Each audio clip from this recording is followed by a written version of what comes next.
नमस्कार. श्री स्वामी समर्थ सगळ्यांना. मी अंजली कुलकर्णी स्वागत करते तुमचं आपल्या यूट्यूब चॅनलमध्ये, ज्याचं नाव आहे माझी स्वामी सेवा.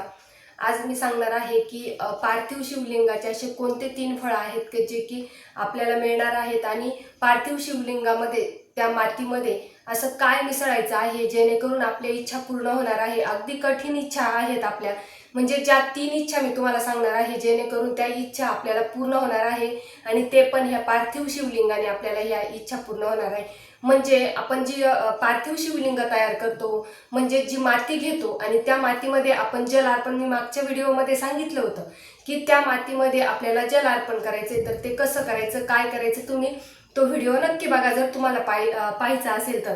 पण आता नुसतं जल अर्पण न करता आपल्याला त्या जलमध्ये काय असं मिसळायचं आहे, काय असं त्याच्यामध्ये टाकायचं आहे जेणेकरून आपल्याला ती इच्छा, आपली ती इच्छा पूर्ण होणार आहे. आणि ज्या मी 3 इच्छा सांगणार आहे त्या अगदी कठीण आहेत आणि त्या कठीण इच्छा आपल्या फक्त आणि फक्त त्या पार्थिव जे शिवलिंग आपण ते मातीचं करणार आहे, तर त्या मातीमध्ये आपल्याला ते टाकल्यानंतर आपल्या त्या पूर्ण होणार आहेत. अगदी मोठे मोठे स्वप्न. म्हणजेच कोणतं, पार्थिव शिवलिंग करण्याचे 3 फळ म्हणजेच रोगमुक्ती, संतान प्राप्ती आणि ध्येय प्राप्ती. आता रोगमुक्तीसाठी पाण्यामध्ये काय मिसळायचं आहे, ध्येय प्राप्तीसाठी पाण्यामध्ये मातीमध्ये काय मिसळायचं आहे, किंवा संतान प्राप्तीसाठी आपल्याला त्या मातीमध्ये काय मिसळायचं आहे. म्हणजेच आपण जे पाणी घेतो त्याच्यात आपल्याला आधी ते वस्तू टाकायची आहे आणि त्या पाण्याने आपल्याला पार्थिव शिवलिंग तयार करायचं आहे. परत एकदा सांगते, जी पण आपण पार्थिव शिवलिंगासाठी माती घेणार आहोत, आता जर आपल्याला रोगमुक्तीसाठी पाहिजे असेल, रोगमुक्ती जर तुम्हाला म्हणजे रोगमुक्तीसाठी तुम्हाला जर ही सेवा करायची असेल, तर त्या मातीमध्ये, म्हणजे जे जल तुम्ही घेणार आहे, तर त्या जलमध्ये कोणती वस्तू टाकून त्या मातीत टाकायचं आहे आणि त्या मातीने शिवलिंग आपल्याला करायचं आहे. संतान प्राप्तीसाठी कोणती वस्तू टाकायची आहे आणि ध्येय प्राप्तीसाठी कोणती वस्तू टाकायची आहे. आणि व्हिडिओ व्यवस्थित बघा, काळजीपूर्वक बघा, म्हणजे तुमच्या प्रश्न सारखे खूप जास्त प्रश्न तुम्हाला पडणार नाही. आणि आता बऱ्याचशा लेडीज जास्त प्रश्न पडत नाही का, तर मी खूप डीपमध्ये सांगत असते. लागलं तर 4 वेळेस मला सांगायची वेळ आली तरी चालतं, पण मी खूप डीपमध्ये आणि संपूर्ण माहिती देण्याचा प्रयत्न करते. पण एखादा पॉईंट माझ्याकडून सुद्धा राहू शकतो, त्याच्यामुळेच जर माझ्याकडून एखादा पॉईंट राहिला तर तुम्ही नक्कीच प्रश्न विचारू शकता आणि मी तुमच्या प्रश्नाचे सुद्धा उत्तर देते. आणि आता ही पार्थिव शिवलिंगाची पूजा, आता श्रावण महिना आहे, तर तुम्ही नक्की करा. कारण की प्रत्येक महिलेच्या आयुष्यामध्ये समस्या असतात. प्रत्येक व्यक्तीच्या आयुष्यामध्ये काही ना काही समस्या असते. त्याच्यामुळे आपल्याला ही सेवा करायची आहे. आणि ध्येय प्राप्ती म्हणजे काय, आपल्याला कुठलंही मनात स्वप्न असो किंवा आपल्या आयुष्यामध्ये कुठलंही काम असं आहे का ते आपण वर्षानुवर्ष करतोय पण ते काही पूर्ण होत नाहीये. काही ठिकाणी लग्नाला बरेच वर्ष होऊन सुद्धा संतान प्राप्ती नाहीये. आणि काही ठिकाणी असं आहे की सगळं काही सुख आहे, पैसा आहे, सगळे काही आहे, पण शरीर साथ देत नाही. अशासाठीच आपल्याला या सेवा करायच्या आहे. आणि ही सेवा केल्याने तुम्हाला नक्कीच अगदी 8 दिवसामध्येच फरक जाणवणार आहे. आणि ही सेवा अगदी दुग्ध शर्करा योग, म्हणजे श्रावण महिना येत आहे आणि या श्रावण महिन्यात तुम्हाला महिनाभर ही सेवा करायची आहे. अगदी घरच्या घरी, कुठे तुम्हाला मंदिरात जायचं नाही, कुठे काही वेळ द्यायचा नाही, तुम्हाला घरच्या घरी ही सेवा करायची आहे. तर चला, काय पुढचा माहिती येते तुम्हाला मी सांगते. आता जर रोगमुक्तीसाठी जर तुम्हाला सेवा करायची आहे, तर ही सेवा तुम्ही 15 दिवस करू शकता, 8 दिवस करू शकता, महिनाभर सुद्धा करू शकता. आणि असं काही नाही का आता मासिक धर्म आला येत आहे मग गॅप पडेल का, नाही. 1-2 दिवस, 4-5 दिवस इकडे तिकडे होऊ शकतं, त्याच्यामुळे ती काळजी करू नका. तर ते 4-5 दिवस सोडून तुम्ही 5व्या ते 6व्या दिवशी तुमची सेवा जी आहे तर ती कंटिन्यू करायची आहे. आता पार्थिव शिवलिंग मी तुम्हाला सांगितलेलं आहे. पार्थिव शिवलिंग तयार करायचं असेल तर आपल्याला 4-5 दिवस आधी माती आणून ठेवायची आहे. आणि आणल्या त्या मातीमध्ये गंगाजल, दूध टाकून ती माती शुद्ध करायची आहे. आणि त्याच्यानंतर भलेही तुम्ही 8 दिवसांनी 15 दिवसांनी शिवलिंग तयार करा, त्याला काही प्रॉब्लेम नाही, पण आणल्या ती माती शुद्ध करायची आहे. आणि त्याच्यानंतरच पार्थिव शिवलिंग तयार करायचे. आणि पार्थिव शिवलिंग तयार करताना आपल्याला आधी एक लोट्यामध्ये, एक तांब्यामध्ये तो तांब्या भरून 15 ते 20 मिनिटं आधी, म्हणजे जर तुम्हाला संध्याकाळी ही पूजा करायची तर 15-20 मिनिटं, अर्धा तास, 1 तास आधी जो लोटा आहे तर तो लोटा भरून तुम्हाला माठाजवळ ठेवायचा आहे. माठाजवळच म्हणजे आपले पित्र वास करत असतात.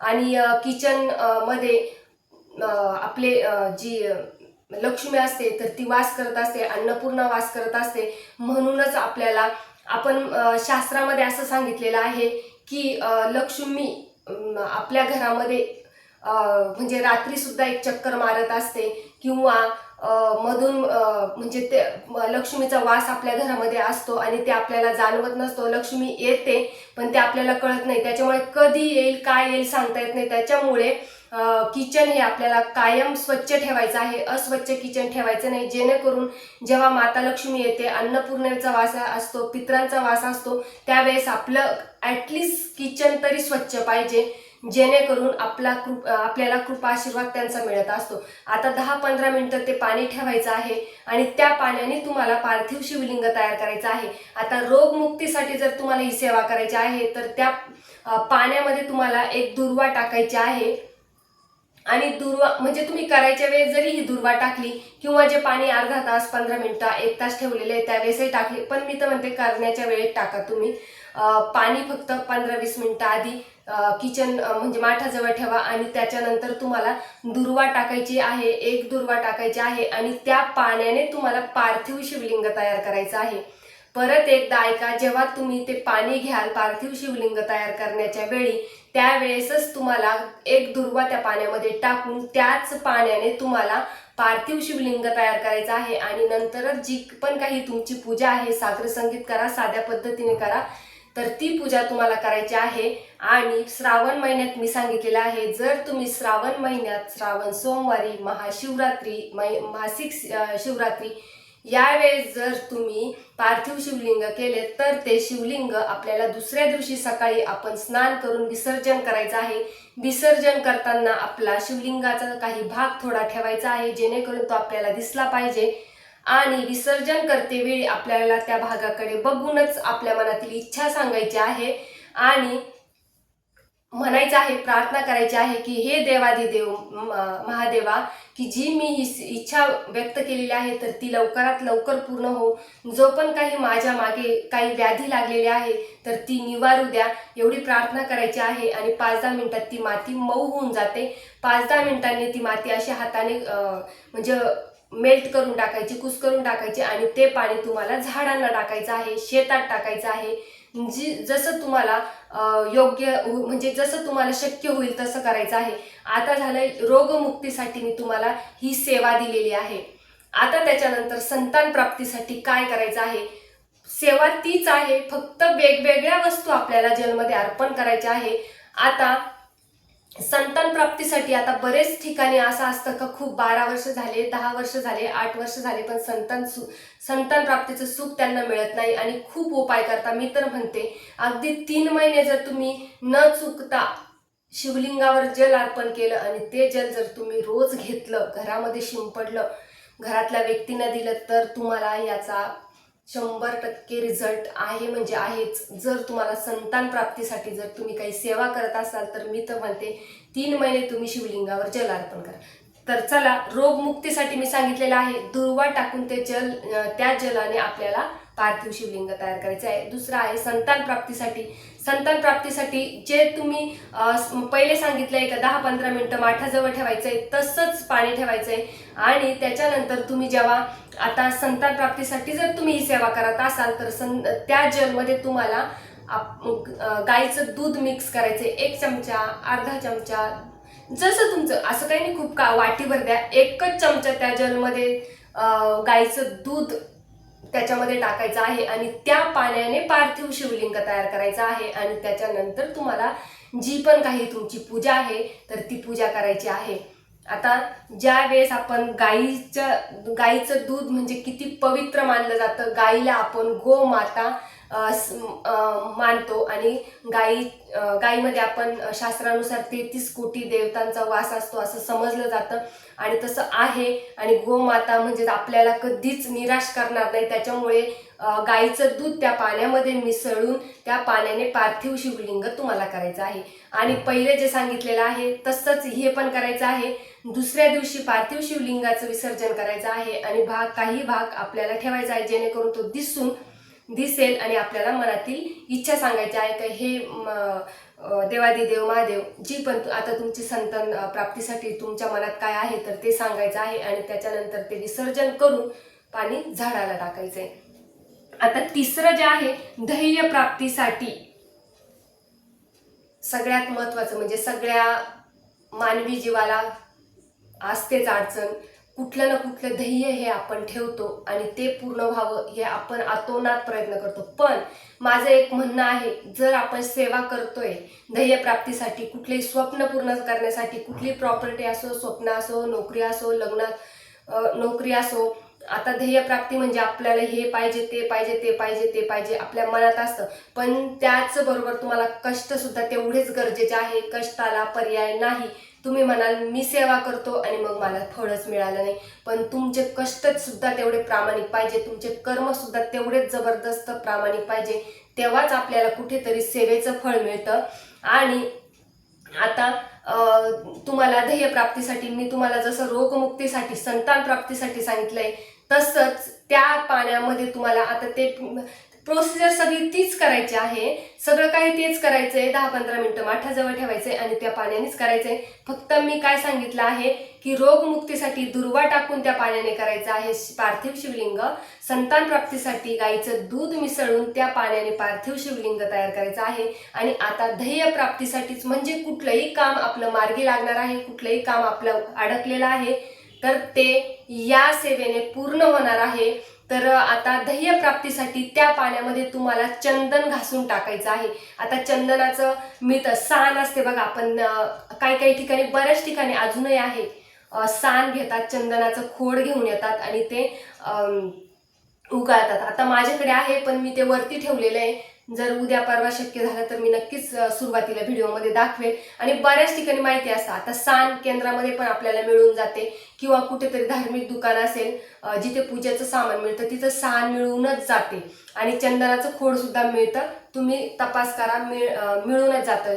ते धार्मिक जे दुकानामध्ये आपल्या सगळं पूजेचं सामान मिळतं ना तिथे तुम्हाला साण पण मिळून जाईल आणि चंदनाचा ते खोड पण मिळून जाईल. तर त्यासाठी चंदन थोडं घासून घ्यायचं आहे आणि ते त्या पाण्यामध्ये मिक्स करायचं आहे. आता चंदनाचं खोड सगळ्यांनाच माहिती आहे, आता खरंच सगळ्यांना माहिती आहे. आता याच्याबद्दल मला काही असं वाटणार नाही की तुम्हाला काही अडचण येईल त्याच्याबद्दल. तर मग ती साण घ्या आणि ते चंदनाचं खोड घ्या, थोडं चंदन घासून घ्या आणि ते चांगलं असं उगाळल्यानंतर ते त्या पाण्यामध्ये मिक्स करा आणि त्या पाण्याने तुम्हाला पार्थिव शिवलिंग त्या पाणी त्या माती त्या पाण्याने तुम्हाला पार्थिव शिवलिंग तयार करायचे. पाणी काही जास्त लागत नाही म्हणून खूप लोटाभर आणि एवढं पातीलभर घेऊ नका. अगदी छोटा लोटा जरी घेतला, पार्थिव शिवलिंग अगदी याच मापाचं करायचंय. 3 इंचाच्या वरती पार्थिव शिवलिंग तयार करू नका, खूप मोठं होईल ते आणि त्याला खूप कडक नियम असतात. त्याच्यामुळे ना पार्थिव शिवलिंग तयार करताना अगदी छोटं करा, म्हणजे आपल्या अगदी अंगठे इतकं करा, म्हणजे 3 इंचाच्या आत आपल्याला पार्थिव शिवलिंग तयार करायचं आहे. आता तुम्हाला मी सांगितलेलं आहे, सविस्तर माहिती सांगितलेली आहे. मला नाही वाटत तुम्हाला काही प्रश्न पडतील.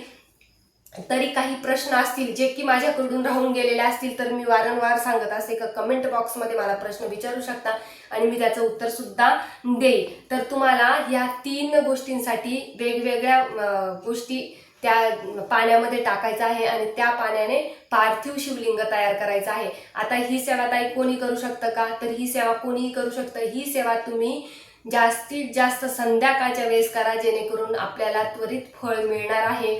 तर मी तुम्हाला सांगेल की प्रदोष काळात ही सेवा करायची आहे. प्रदोष काळ म्हणजेच 5 ते 7 या वेळेस तुम्हाला प्रदोष काळ आहे राहतो. तर या वेळेतच तुम्हाला ही सेवा करायची आहे. सेवा तुम्ही करून बघा आणि तुम्हाला 8 दिवसातच या सेवेचा रिझल्ट मिळणार आहे आणि हळूहळू आपले दिवस बदलायला लागतील. जर ध्येय प्राप्तीसाठी तुम्ही ही सेवा करत असाल आणि संतान प्राप्तीसाठी जरी सेवा करत असाल तर अति उत्तम. बऱ्याच ठिकाणी बरेच दवाखाने केले जातात, हे केलं जातं, ते केलं जातं.